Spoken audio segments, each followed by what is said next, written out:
I have a heart for people, period. I always say if I wasn't a singer, I'd probably be a pastor. If I wasn't in government, I'd either be in government or be a pastor. But bottom line is I have to be a singer. And I love to speak from the stage and share the message of love. They will know you're Christians by your love. And but I have a special spot in my heart for veterans because my father, who's in heaven now, was a World War II vet. My brother, who was a lot older than me, was a Vietnam vet. And somehow I didn't either get drafted or I didn't go into the service, but I'm in the service of the Lord. So my heart is for people, men and women, who serve our country and protect the fabric of our freedom. So yes, I'm all about it, baby. Attaboy.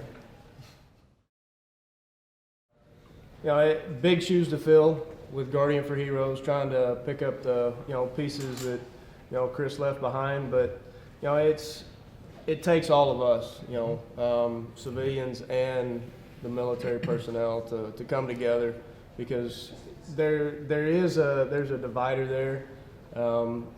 I've seen it. I've seen myself do it. So we need the veterans. We need to lower our walls and let the civilians in, and let them know what we go through and how we feel. And True.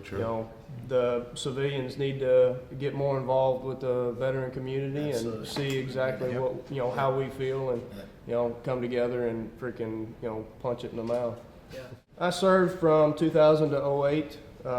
Deployed a few times to Iraq and other areas. So yeah, I've seen a couple things in my time, but it is what it is. If it wasn't for my faith and my family and my brothers, I wouldn't be sitting here today. So I definitely feel the need to continue to serve. I've said before, and I'll say it probably every time I speak anywhere, is I feel like I can serve more now than what I did in my 8 years because I can reach. I guess my bandwidth is a lot bigger, a lot broader now than what it was when I was in. So Nicely said, brother. Yeah. It's good.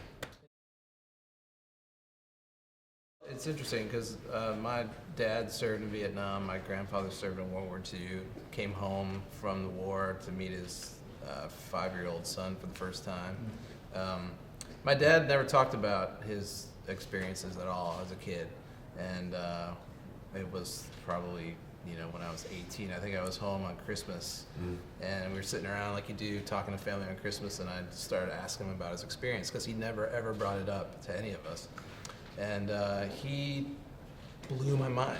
Like he told me the whole story from the day he got drafted, the whole thing, like put it all out there. And I was like, he was holding that in his entire life, like to keep us kids from knowing what he went through. And it blew my mind. So this is an important thing, and it's good to get these guys talking. Here in Nashville, I played ice hockey, which is one of my favorite things to do with the Nashville Fire Department's team. We have a lot of veterans on that team. A lot of the guys are doing the 22 kill thing right now and all that stuff. And it's a different thing. It's hard to understand. I mean, I'm in a band. We've toured, done 46 countries, been around the world a few times, but our experiences are nothing compared to what these guys do. And so whatever we can do for them, we're just going to be available and step up and do it. Yeah.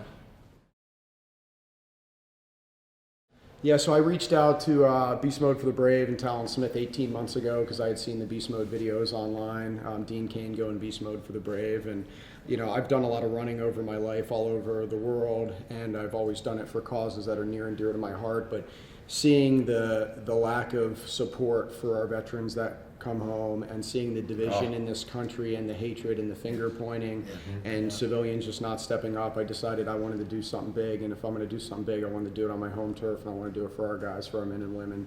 A woman, Chmiel Barnes, we met her at an RV park back in Carlsbad, New Mexico, a week and a half ago, and her son had just committed suicide 2 months ago in August.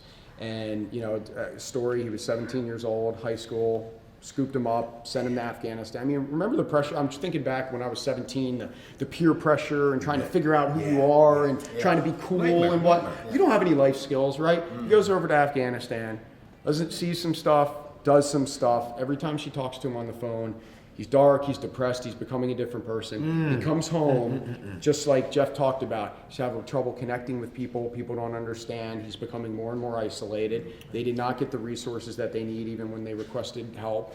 And 2.5 years later, he pulls the trigger.